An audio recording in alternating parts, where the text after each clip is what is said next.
আইজ আর রাজনীতি না, আজ আমাদের একটা জ্বলন্ত সমস্যার প্র্যাকটিক্যাল সমাধান নিয়ে আলাপ করব।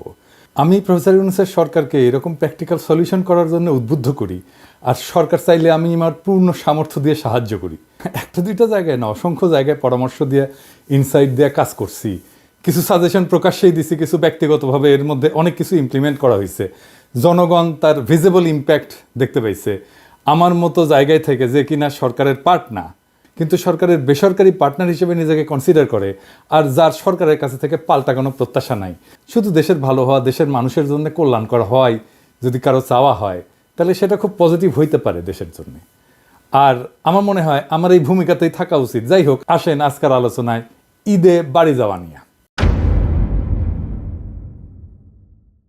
ঈদে বাড়ি যাওয়াটা আমাদের জাতীয় জীবনের একটা অতি আনন্দময় মুহূর্ত, কিন্তু সে আনন্দ আমাদের বিষাদে পরিণত হয় যাত্রার আয়োজন করতে গিয়া। পাওয়া যায় না টিকিট, পাওয়া গেলে উচ্চ মূল্য, হাইওয়ে হয়ে ওঠে মৃত্যুপুরী। ঈদে বাড়ি যাওয়াটা একটা কমপ্লিট মেস হয়ে যায়। এইটাকে আমরা কিভাবে একটা সুপরিকল্পনা করে আনন্দময় এবং নিরাপদ করে তুলতে পারি, সেটা নিয়ে আমরা আজকে দেখাই দেবো, একদম প্র্যাকটিক্যাল সলিউশন দিয়া, একটা সেক্টরে, রেল দিয়া। কারণ হচ্ছে যে আমাদের বড় ভাই ফায়জুল ভাই এখন রেল উপদেষ্টা, ওনারা বললাম যে ফায়জুল ভাই, আমি একটা পরিকল্পনা করছি রেল নিয়ে কীভাবে ঈদে বাড়ি যাওয়াকে আরও এফিসিয়েন্ট করা যায়। ফায়জুল ভাই সব আইডিয়া আগ্রহ নিয়ে শোনেন, উনি উৎসাহ দেন এবং অতি উদ্যমী মানুষ। উনি সন্দীপে ছিলেন আজকে, তো বললেন যে রেলের ডিজি আপনার সাথে এটা নিয়ে আলাপ করবে। ডিজির সাথে আলাপ হয়েছে, ডিজিও খুব উৎসাহী এবং উদ্যমী লোক, খুবই আগ্রহের সাথে শুনলেন। এই এপিসোড প্রচার হওয়ার আগেই তিনি কাজ শুরু করে দিবেন, কারণ পুরো পরিকল্পনাটা উনি খুব পছন্দ করছেন। যাই হোক, যেটা আজকে শুনতে যাচ্ছেন সেটা বাস্তবায়িত হইতে যাইতেছে। পুরোটা বাস্তবায়িত না হলে বড় অংশ বাস্তবায়ন করবেন তিনি, আমি পূর্ণ সাহায্য করব ওনাকে। কিন্তু সবাই রে এই পরিকল্পনাটা কয়ে দিই, ডিজি সাহেবের সাথে আরও খুঁটিনাটি বিষয় নিয়ে কথা বলতেই হবে। পুরা ঈদ টাইমে এই কাজে আমি নিজেকে ডেডিকেট করব, আমার টিম নিয়ে। আমার দর্শকদের মোটা দাগে কী পরিকল্পনা সেটা বলে দেওয়া যাবে। ফাইজুল ভাই নিজেও দেখলেন যে উনি কী কাজে, এটা আমি কী কাজ করতে চাইছিলাম ডিটেইল, সেটা উনি দেখলেন। আর সবচেয়ে গুরুত্বপূর্ণ হইতেছে সেটা হচ্ছে আমার ক্ষুদ্র ভ্রাতা আর ভগিনীরা যা আছে তাই দিয়া প্রবলেম সলভ করার তরিকাগুলো বুঝতে পারবে। এমবিএতে যারা অপারেশন ম্যানেজমেন্ট পড়েন তারাও আইডিয়া জেনারেট করতে পারবেন, চিন্তার এই পদ্ধতি ব্যবহার করতে পারবেন। আসেন আল্লাহর নামে শুরু করি, কেমনে ঈদের যাত্রা আনন্দময় করা যায় রেল দিয়া। 2023 সালের একটা সমীক্ষা অনুযায়ী ঈদের আগে 4 দিনে ঢাকা ছাড়েন 1,20,00,000 মানুষ। সেই হিসেবে ঈদের সময় গড়ে প্রত্যেক দিন বাড়ি যান 30 লাখ মানুষ। কিন্তু ঢাকা কেন্দ্রিক যে গণপরিবহন ব্যবস্থা আছে সেগুলো দিয়ে বড় জোর দিনে 22 লাখ লোককে পরিবহন করা সম্ভব, এক জায়গা থেকে আরেক জায়গায় নিয়ে যাওয়া। ঈদের আগের কয়েকদিন প্রত্যেক দিন গড়ে প্রায় 8 লাখ মানুষ বাসে, মিনি বাসে, 1,05,000 মানুষ ট্রেনে বসে এবং দাঁড়ায়, 1.25 লাখ মানুষ লঞ্চে যাতায়াত করেন। ব্যক্তিগত গাড়ি মাইক্রোবাস ভাড়া করে বাড়ি যান 7.5 লাখ মানুষ। মোটরসাইকেল নিয়ে ঈদযাত্রায় সামিল হন 4 লাখ মানুষ। সমীক্ষা বলতেছে আরও 8 লাখ মানুষ ট্রাক, অটোরিকশা সহ নানা অপ্রচলিত বাহনে ভোগান্তি নিয়ে যাতায়াত করেন। কিন্তু যাত্রীবাহী যানবাহনের সক্ষমতা আছে 86,68,000 যাত্রী পরিবহনের। বাকি 33,32,000 যাত্রী যান সংকটে ভোগেন। ট্রেনে কত মানুষ যায়? আমরা আগের ডাটায় দেখি যে 7 দিনে 2 লাখের একটু বেশি মানুষ টিকিট কাটে। কিন্তু আমরা অনুমান করি টিকিট কেটে যারা যায় তার থেকে 3 থেকে 4 গুণ লোক বিনা টিকিটে যাতায়াত করে। রেলের ডিজি বললেন অ্যাটলিস্ট দ্বিগুণ লোক যাতায়াত করেন। তার মানে 6 থেকে 8 লাখ লোক ট্রেনে ট্রাভেল করে এই ঈদের সময়। এই ট্রেন ট্রাভেলকে আমরা কিভাবে এফিসিয়েন্ট বা অপটিমাইজ করতে পারি? এফিসিয়েন্সি মানে হচ্ছে আমার যা আছে তাই দিয়ে বেশি ফল আনবো অন্যভাবে কইরা। এখন দেখি আমরা ঢাকা চট্টগ্রাম রুট নিয়ে একটা পরিকল্পনার কথা আলাপ করি, যে পরিকল্পনাটা করা হয়েছে। মানে একটা উদাহরণ হিসাবে আর কি, এটা সব রুটে করা যায়, কিন্তু আজকে আমরা দেখব ঢাকা চিটাগাং রুটের আলাপ। বর্তমান মডেলটা কি? সেটা হইতেছে ঢাকা থেকে একটা ট্রেন চট্টগ্রাম যায় আন্তনগর, সব স্টেশনে না থেমে নির্দিষ্ট বড় স্টেশনগুলোতে থামে। ট্রেনটা পৌঁছাতে সময় লাগে 6 থেকে 7 ঘন্টা এক এক দিকে, মানে যাইতে 6 থেকে 7 ঘন্টা, আসতে 6 থেকে 7 ঘন্টা। সেই ট্রেন আবার ফিরে আসে, ফলে এক ট্রেন দিনে একবার মাত্র যাতায়াত করা সম্ভব। একটা ট্রেনে যায় 700-র মতো যাত্রী একদিকে, ফেরত আসার সময় অনেক কম যাত্রী থাকে ঈদের সময়। তার মানে আমরা চিটাগাংয়ে পৌঁছাই দিতে পারি 700 যাত্রী একটা আন্তনগর ট্রেন ব্যবহার করিয়া। আমরা আমাদের যাত্রীদেরকে 2 ভাগে ভাগ কইরা তাদের 2 ধরনের ট্রান্সপোর্টের অপশন দেব। একটা অপশনে অবশ্যই আন্তনগর থাকবে। এইখানে সিনিয়র সিটিজেন যাদের বয়স 40-এর উপরে তারা টিকিট পাবেন আগে প্রথমে। যাদের শিশু আছে, বিবাহিত মহিলা আছেন, পরিবার নিয়ে সফর করতে চান, বড় লাগেজ আছে, আমরা তাদেরকে আন্তনগর দিয়ে নিয়ে যাব, তাদেরকে আগে টিকিট দেবো। এর বাইরেও যারা যাইতেছেন তাদেরকেও দেবো। তবে আমাদের আর একটা অংশ আছে যারা ছাত্র, সিঙ্গেল, কম বয়স, 40-এর নিচে বয়স, লাগেজ কম, একটা ব্যাগ নিয়ে চলে যায়, আমরা তাদের আলাদা ট্রান্সপোর্ট সার্ভিস দেবো। এরাও কিন্তু এখন আন্তনগর ইউজ করে যায়, এরা যাত্রীর একটা বড় অংশ। তো তাদেরকে আমরা যে বিকল্প ব্যবস্থা দেবো সেটাকে আমরা বলবো শাটল রুট চেইন। এটা কি? ধরেন ঢাকা থেকে চট্টগ্রাম পর্যন্ত যেতে 2 বার ট্রেন বদল করতে হবে এই শাটল রুট ট্রেনে। ঢাকা থেকে যাত্রা শুরু করবে, কুমিল্লা যাবে, কুমিল্লায় যাত্রী নামায় দিয়ে ঢাকায় ফিরে যাবে ওই শাটল ট্রেন। যাত্রীরা কুমিল্লা থেকে আর এক ট্রেনে উঠবে, ফেনী পর্যন্ত যাবে, ফেনীতে যাত্রী নামায় দিয়ে এটা কুমিল্লায় ফিরে আসবে।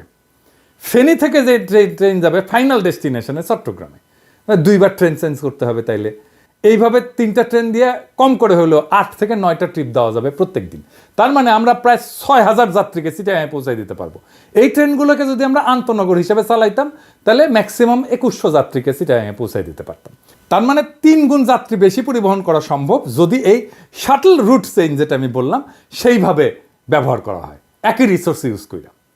ভাড়া হবে আন্তনগরের অর্ধেক এইখানে শাটল রুট চেইনে, কিন্তু এইখানে ট্রেন বদলাইতে হবে। তো শুধু দাম কম এই জন্য কি ট্রেন বদলাইতে রাজি হবে? এনাফ ইনসেন্টিভ হবে? হয়তো হবে না, এটাকে প্যারা মনে করতে পারে কেউ। সেই জন্য আমরা এই সার্ভিসের সাথে আরেকটা অতিরিক্ত সুবিধা দেব। প্রত্যেকটা স্টপেজে, ট্রেনের স্টপেজে বাস সার্ভিস ইন্টিগ্রেটেড হবে। মানে ধরেন আপনি ঢাকায় নামলেন, আপনি স্টেশন থেকে নেমে গাজীপুর, সাভার, নারায়ণগঞ্জ এই 3টা ডেস্টিনেশন যেতে পারবেন, একই টিকিট, নতুন টিকিট কাটতে হবে না।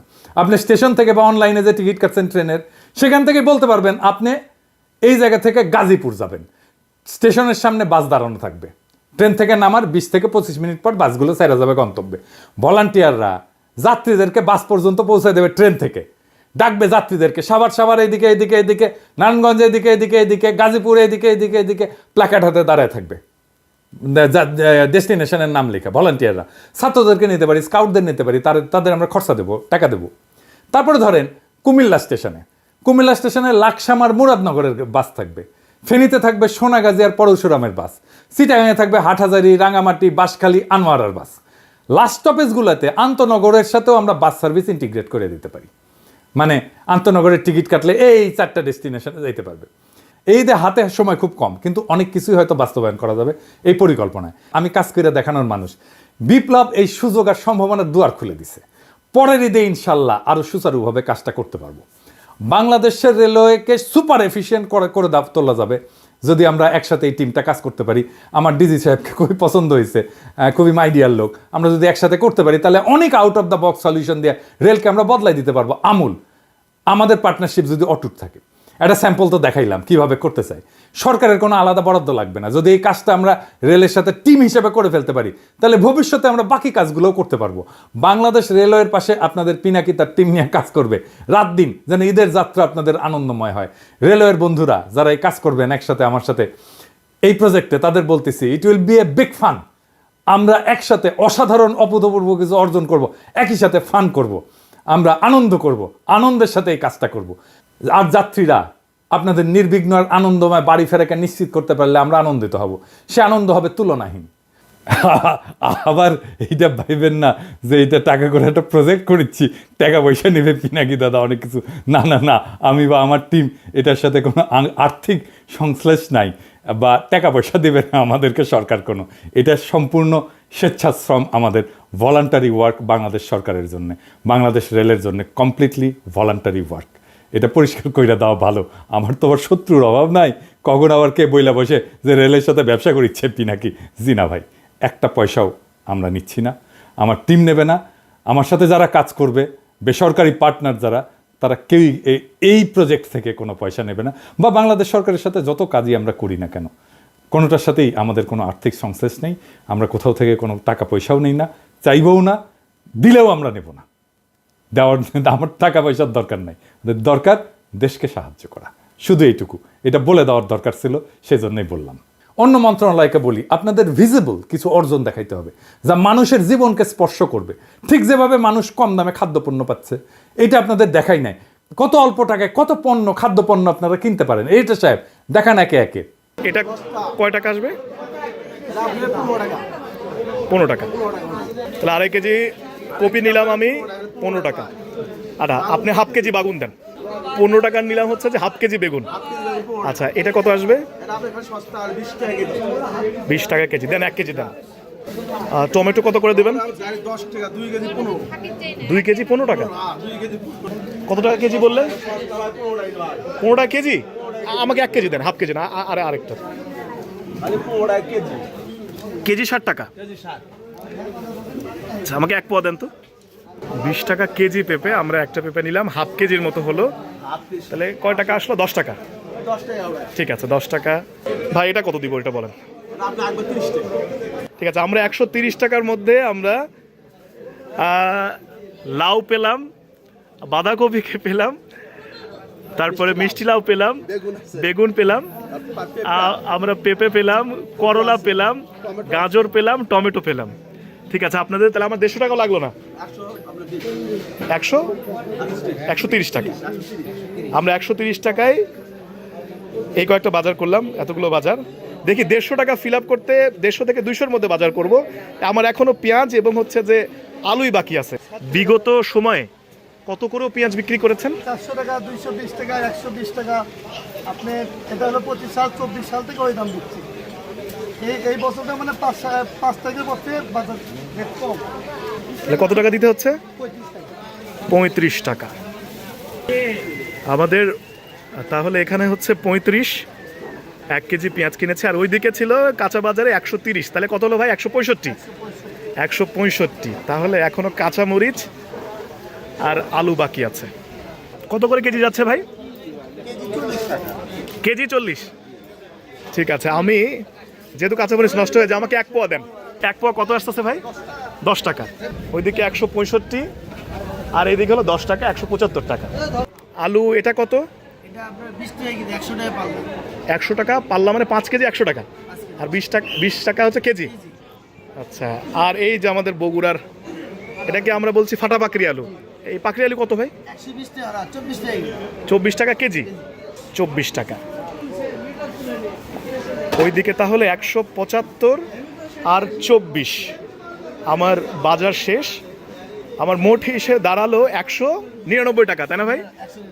199 টাকায় আমি কাঁচা তরকারি, পেঁয়াজ, লাউ, কাঁচামরিচ এবং শেষে হচ্ছে যে আমি ফাটা পাকড়ি আলু নিলাম। আমার এখনো 1 টাকা বাকি থাকে। আসসালামু আলাইকুম, কেমন আছেন? আপনি মনে হয় কাঁচা বাজার করলেন? হ্যাঁ পেঁয়াজ নিলাম। আচ্ছা কিরকম দেখছেন বাজার দর কিরকম দেখছেন? বাজার মোটামুটি কম, ভালো। এইবার দাম অনেক কম। আচ্ছা গত বছরে এই টাইমে তো 80-90 টাকা খাইছি। আচ্ছা আর এখন আমরা 30-35 টাকা হলে সর্বোচ্চ ভালো। 100 টাকা দিয়ে 3 কেজি পাওয়া যাচ্ছে। 100 মনে করেন 20-40 টাকা দিয়ে 1 কেজি পাওয়া যায় তো সে সময়। তাহলে এখন বোঝেন। আপনাকে অসংখ্য ধন্যবাদ। আসসালামু আলাইকুম। ওয়ালাইকুম আসসালাম। আমার রাজাবাজারের সভাপতি হিসেবে অনুমতি যেটা সেটা এবছর সাধারণ জনগণ যেটা ক্রয় করতে পারছে সেটা বিগত 10 বছরেও এত বাজারটা এত কম যায়নি। ধরেন যে এখন টমেটো 5 টাকা কেজি, আলু 20-22 টাকা কেজি, বাগুন 20 থেকে 30 টাকা কেজি। এরকমভাবে প্রতিটা দ্রব্যমূল্য বিগত 10 বছরের চেয়ে এবছর আমরা কম। এবং সাধারণ জনগণও বর্তমান যে সরকার আছে 37শে জুলাই বিপ্লবের যে পরবর্তী যে সরকার তার উপর সবাই মোটামুটি সন্তুষ্ট, বিশেষ করে দ্রব্যমূল্য কমার কারণে সবাই সন্তুষ্ট এই সরকার। এবছর যেটা হচ্ছে সেটা হচ্ছে যে পেঁয়াজের এবার বাংলাদেশে প্রচুর পরিমাণে ফলন হয়েছে 1 নম্বর। এবং সিন্ডিকেটটা নাই, যার কারণে পেঁয়াজের দামও কম। এবং আশা করতেছি এবার বাজার অতীতে কয়েক বছরের চেয়ে এবার অনেক কম। এখন বর্তমান বাজার 22 থেকে 23 টাকা বাজার যাচ্ছে পেঁয়াজের বাজার, যেটা বিগত 2-10 বছরেও এই সময় এই বাজারটা যায়নি। এটা শুধু বিগত কয়েকদিনের নয়, বিগত কয়েক বছরের তুলনায় এবার অনেক ভালো এবং খুব স্বস্তিমূলক একটা বাজারের পরিস্থিতি, খুব স্বস্তি। আমরা অল্প টাকায় অনেক ভালো বাজার করতে পারছি। আপনার বাজার কিরকম মনে হচ্ছে এইবার গতবারের তুলনায়? আপনার তো যথেষ্ট বয়স হয়েছে আপনার, আপনি আমাদের চেয়ে অনেক সিনিয়র মানুষ। গতবার তুলনায় কাঁচা লঙ্কার খুব খুব হালকাই পাইতেছি। জি জি জি। তা আপনার কি মনে হয় যে সরকার কি পারছে বাজার নিয়ন্ত্রণ করতে? হ্যাঁ, নিয়ন্ত্রণে আসে গেছে। আমরা একদম খুশি আছি আর কি। দেখলেন তো খাদ্যপণ্যের বাজার, এইটা মানুষ ফিল করে। এবার ব্যবসায়ীরা বলেন, আপনারা কি এখন এলসি খুলতে পারতেছেন? ডলার নাই এই কথা বলে হাসিনার আমলের মতো ব্যাংকে ফিরাই দিচ্ছে, আপনাকে দিচ্ছে না। কি ভয়াবহ অবস্থা পড়ছিলেন না হাসিনার আমলে? মাত্র 7 মাসে এই অর্জন সম্ভব হয়েছে। এই জন্য তো অর্থ মন্ত্রণালয়কে ধন্যবাদ দিতে হবে, অর্থ উপদেষ্টাকে ধন্যবাদ দিতে হবে, তাই না? সম্ভব, সবকিছু সম্ভব যদি ইচ্ছা থাকে, পরিকল্পনায় যদি থাকে মানুষের কথা, আর কাজে যদি থাকে নিষ্ঠা, তাহলে যে কোনো দুর্বিষহ পরিস্থিতিকেও রূপ দেওয়া যায় স্বস্তির যাত্রায়। ঈদে বাড়ি ফেরা আমাদের জীবনের সবচেয়ে আবেগী মুহূর্তগুলোর একটা। এই আবেগের যাত্রা যেন আর মৃত্যুর শঙ্কা না হয়, হতাশার যেন যাত্রা না হয়, আর যেন না হয় টিকেটের হতাশা। এই লক্ষ্যেই আজকের আমাদের প্রয়াস। আমরা দেখলাম কিভাবে সীমিত রিসোর্স দিয়েও অসংখ্য মানুষের যাত্রা সহজ, সাশ্রয়ী আর নিরাপদ করা সম্ভব। শুধু আন্তনগর ট্রেন না, শাটল রুট চেইন, এই নামের যে নতুন সম্ভাবনার দ্বার আজকে উন্মোচিত হইল, যেখানে গতি, স্বস্তি আর সংযুক্তি মিলেমিশে এক নতুন ট্রান্সপোর্ট মডেল গড়ে উঠতে পারে। এটা কেবল একটা পরিকল্পনা না, এটা হচ্ছে এক ধরনের নাগরিক দায়িত্ববোধের বাস্তব অনুশীলন। সরকার, রেল কর্তৃপক্ষ এবং জনগণের অংশগ্রহণের মাধ্যমে এটা হয়ে উঠতে পারে এক যুগান্তকারী উদাহরণ, যেখানে উন্নয়ন হবে সবার হাত ধরে, আর আনন্দ ছড়ায় যাবে শহর থেকে গ্রামে, স্টেশন থেকে বাড়ির দোরগোড়ায়। আমরা আশাবাদী, আমরা প্রস্তুত।